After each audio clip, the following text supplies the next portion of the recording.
Bonjour à tous, je suis très contente aujourd'hui de vous retrouver pour un nouvel épisode des lectures en cours. Donc dans cette vidéo, je vais vous présenter mes 10 dernières lectures. Il y aura 3 shoujo, 4 shonen et 3 seinen. Je commence comme d'habitude par la partie shoujo et aujourd'hui ça sera avec le 5e tome de Kiss Him Not Me de Junko, publié chez Delcourt Tonkam. Donc la série est toujours en cours au Japon avec déjà 10 tomes de parus. Le 6e tome est annoncé pour le 16 novembre et le 7e tome pour le 18 janvier. Alors pour celles et ceux qui ne connaissent pas encore cette série, bien qu'elle me semble hyper connue, sachez qu'il s'agit d'un shoujo de genre School Life Comedy et qu'il est vraiment excellent. Dans ce 5e tome, on va faire la connaissance de ce nouveau personnage qui n'est autre que le grand frère de Mutsumi, si je ne dis pas de bêtises. Et comme on se doute un petit peu, ça va être un énième prétendant qui va courir après Kae qui définitivement ne comprend rien à la situation et ne se rend pas bien compte que si tous les garçons que l'on voit ici, c'est vraiment adorable comme quatrième de couverture, sont toujours à ses côtés, essayent de l'aider en toutes circonstances, même si parfois ils en ont un petit peu rien à faire, ils essayent d'être toujours là pour elle, c'est tout bonnement parce qu'ils veulent sortir avec elle et qu'ils attendent qu'elle fasse un choix. Mais Kae n'a pas l'air franchement très décidé à faire un choix, ni à se rendre trop compte que les sentiments de certains d'entre eux sont sincères et qu'ils ont vraiment développé au fil du temps des sentiments amoureux pour la jeune fille. Elle ne se rend vraiment définitivement pas compte de la situation et plus ou moins de la chance qu'elle a d'avoir vraiment une ribambelle de beaux gosses qui lui tournent autour. Donc c'est un shoujo que j'adore pour son humour comme on peut s'en douter, mais également du fait que les personnages masculins, même s'ils sont parfois un petit peu lourds, un petit peu insistants, ils sont surtout hyper touchants et ils essayent vraiment de faire de leur mieux pour aider Kae, pour être auprès d'elle quand ça va pas. Et ce tome 5 se termine, je dirais pas sur un suspense, mais sur un petit peu la déclaration de l'un d'eux. Donc ça, on s'en doutait. Voilà, c'est un truc qu'on voyait venir assez facilement. Au début du tome, on a une chasse au trésor qui est franchement hyper fun à suivre. Donc vraiment un shoujo que je recommande aussi bien aux garçons qu'aux filles, encore une fois. Je pense que les garçons peuvent y trouver leur compte du fait que ça soit excessivement drôle. Je change complètement de registre avec un shoujo beaucoup moins drôle puisqu'il s'agit du second tome de Rouge Eclipse de Shiki Kawabata. C'est publié chez Akata, donc la série est terminée en 3 tomes et le dernier tome sortira le 8 décembre, donc je vous le présenterai dans le book haul du mois de décembre, donc fin décembre. Donc ce second tome de Rouge Eclipse, je l'ai tout autant apprécié que le premier tome, bien qu'il y ait moins cet effet de découverte, de surprise, mais il est tout de même très passionnant à suivre. Je dois bien avouer qu'il y a un petit passage tout de même que j'ai trouvé prévisible, et ça m'a tout petit peu agacé sur le moment, mais la fin de ce tome est vraiment très surprenante et on se demande bien comment la série peut se terminer aussi vite et surtout si elle va bien se terminer.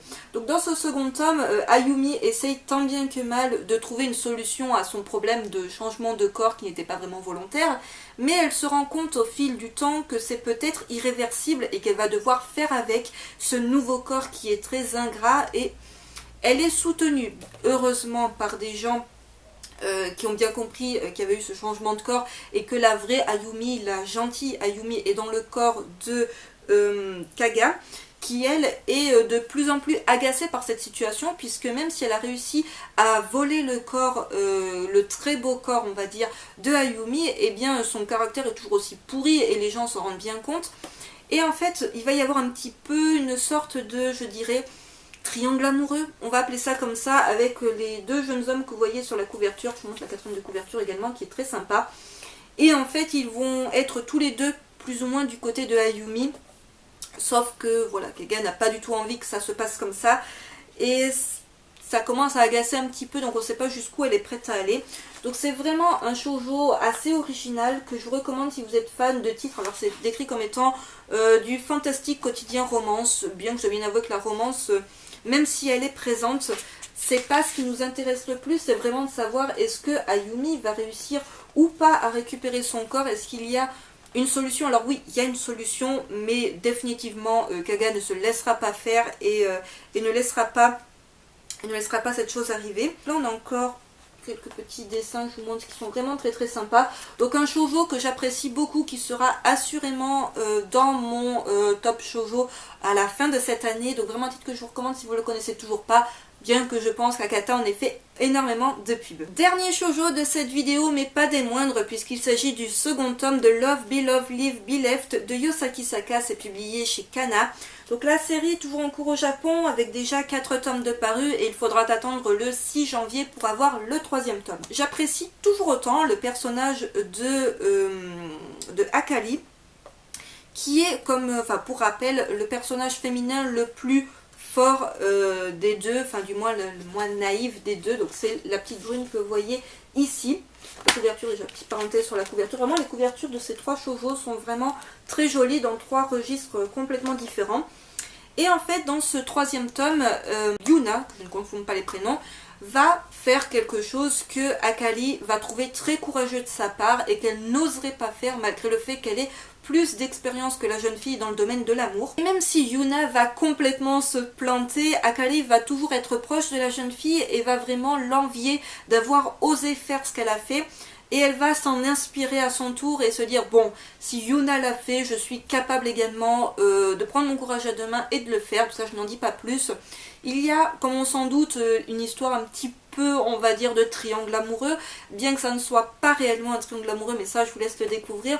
C'est vraiment un titre que je trouve ultra touchant. Il y a, comme je l'avais dit pour le premier tome à la base, surtout une très belle histoire d'amitié entre les deux jeunes filles. Bien que voilà, il y ait des garçons, du coup ça va être un petit peu compliqué puisqu'il va y avoir également des histoires d'amour qui ne sont pas du tout évidentes. Et le fait qu'elles ne soient pas évidentes, bien que ça soit souvent le cas dans beaucoup de shoujo, ce qui explique dans celui-là que ça soit pas évident, j'ai trouvé ça assez original pour le coup. J'ai perdu les 3/4 des gens qui ne lisent pas la série, mais vraiment je vous recommande de lire la série pour mieux comprendre. Donc c'est vraiment un titre que je recommande, que vous connaissiez déjà ou pas le travail de Yosaki Saka, qui pour rappel est la mangaka à laquelle on doit Straw Edge et Blue Spring Ride. C'est vraiment un titre qui est excellent dans son genre et qui là encore finira dans mon top de fin d'année. J'attaque à présent la partie shonen de cette vidéo avec le 14e tome d'Assassination Classroom de Yusei Matsui, publié chez les éditions Kana. La série est terminée en 21 tomes et le 15e tome sortira en France le 6 janvier. Alors j'ai adoré ce 14e tome, bien qu'on mette complètement entre parenthèses l'assassination. Tout à fait, l'assassinat de Kuro Sensei, on le met vraiment entre parenthèses et on va se concentrer sur les examens de fin de trimestre entre la classe A et la classe E. Les autres classes, j'ai envie de vous dire, on s'en fout complètement, c'est vraiment celle-ci qui nous importe le plus. Donc la classe A qui, pour rappel, est la classe qui représente l'élite de cette école, et la classe E qui est la classe qui nous intéresse le plus, puisque ce sont eux qui ont pour mission d'assassiner Kuro Sensei et qui l'ont comme professeur, et qui sont considérés comme des cancres par contre.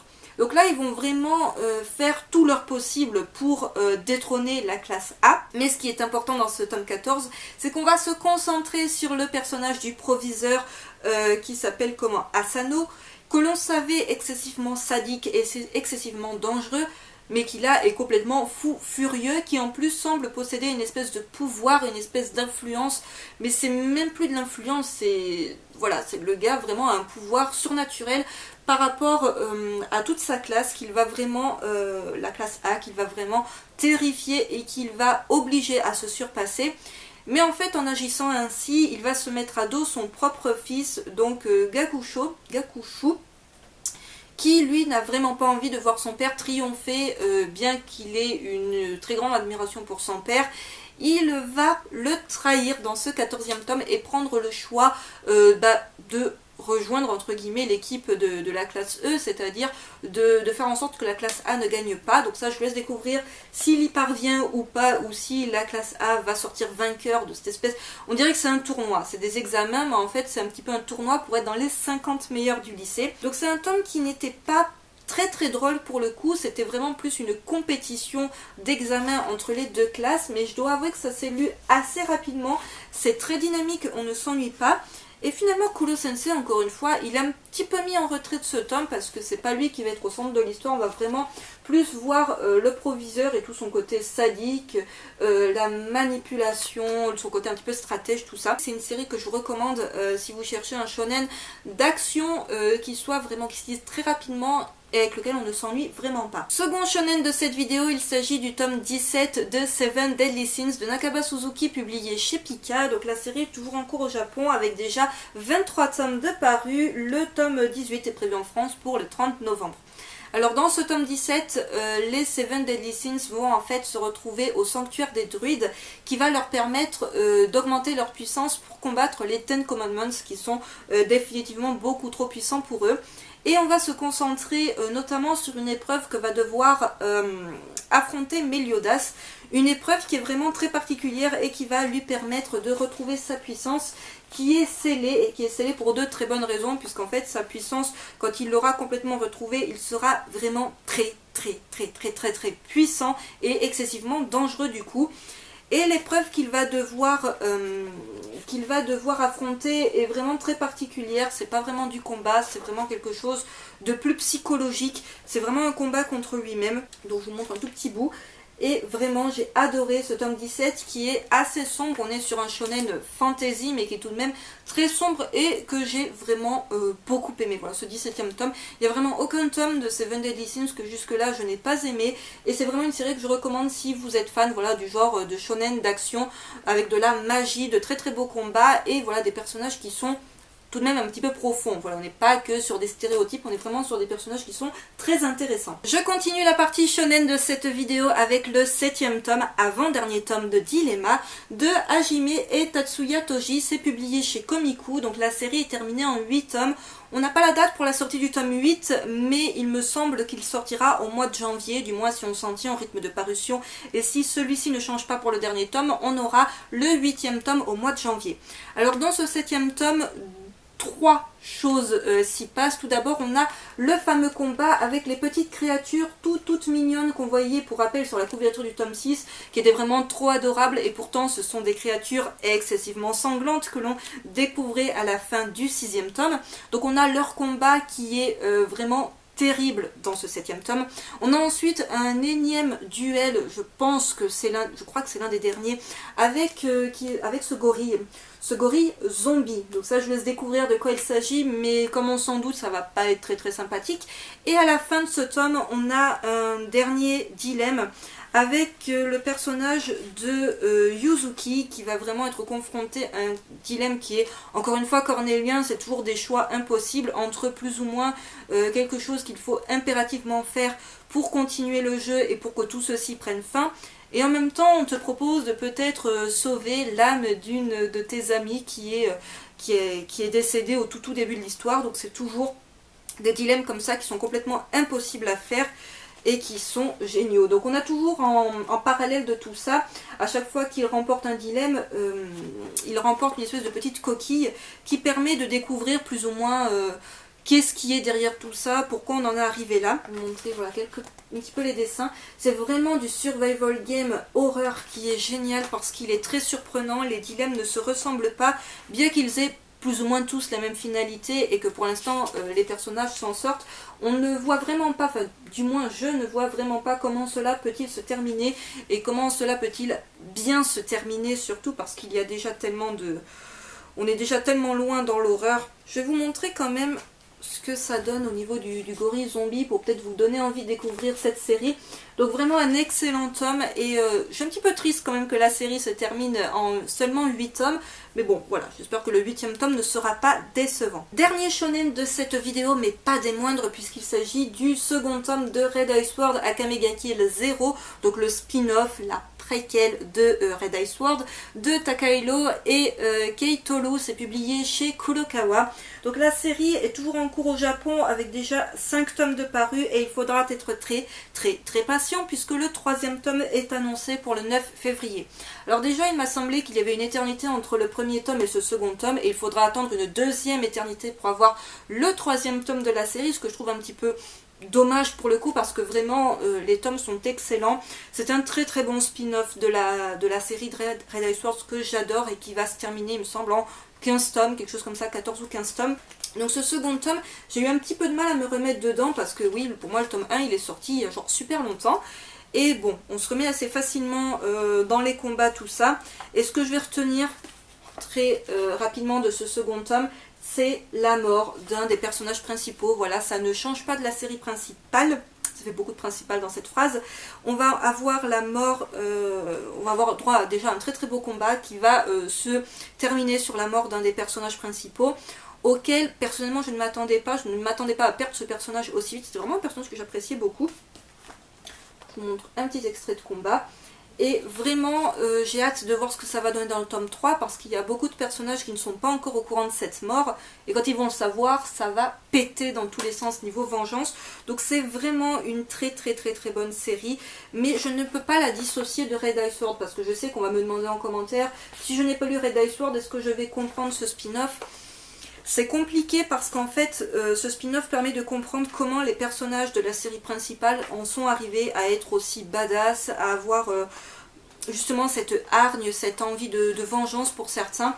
Donc vraiment, pour moi, je conseille la série si vous êtes déjà fan de Red Ice Sword. C'est vraiment un très bon complément de lecture, mais je ne conseille pas spécialement la série toute seule. Voilà, pour moi, elle n'est pas à dissocier de la série principale qui est tout aussi géniale. Je conclue cette vidéo avec la partie Seinen et ce sera tout d'abord avec le 4e tome de Gon de Masashi Tanaka. C'est publié chez Pika, donc la série est terminée en 7 tomes.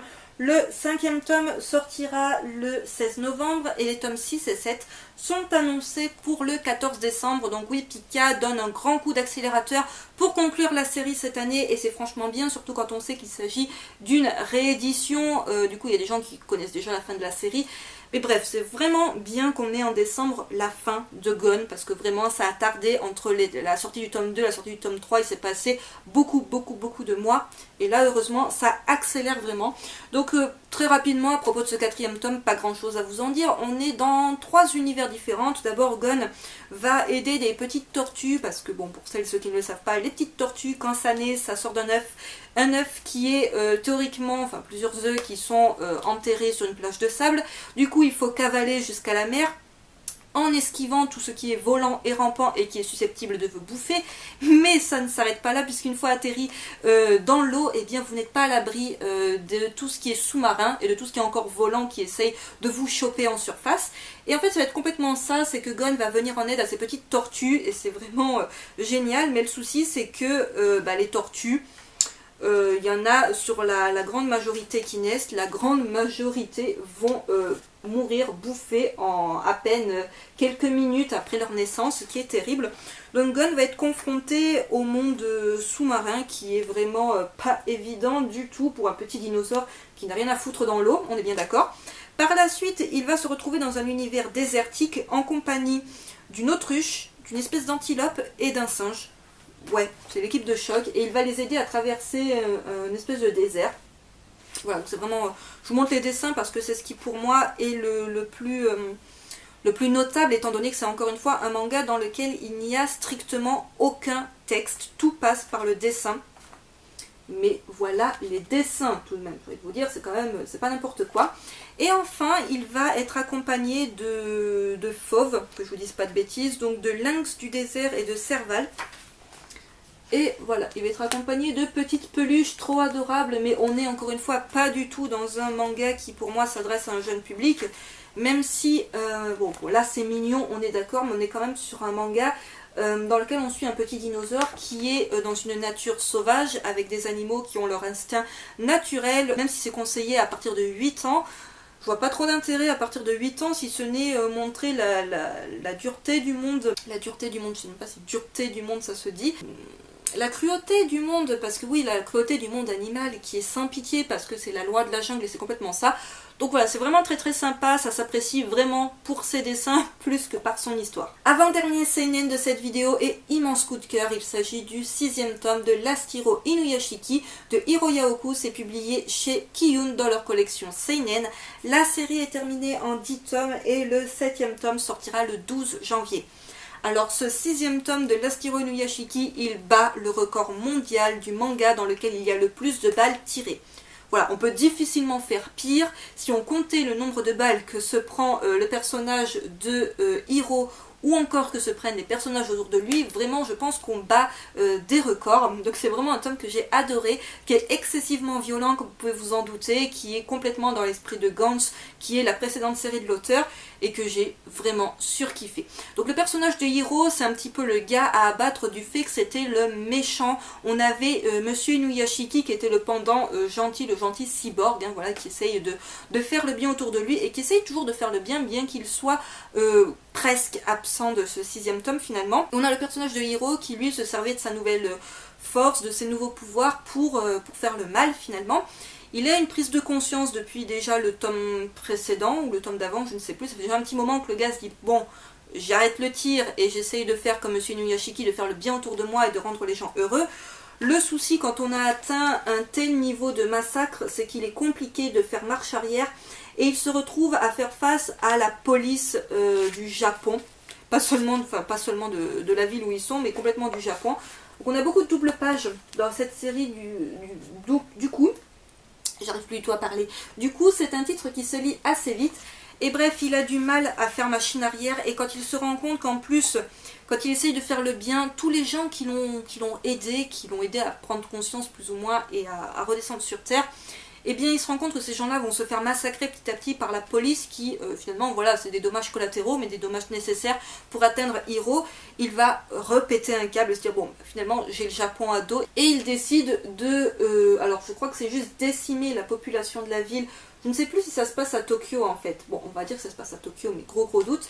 Et en fait, petit à petit, il en vient à vouloir tuer absolument tout le monde. Voilà, le gars va faire table rase de l'humanité, ça sera aussi simple que ça. C'est un petit peu grossier dit comme ça, mais c'est à peu près l'idée. Et le personnage d'Inuyashiki est semble complètement impuissant. Il n'a pas encore agi contre lui.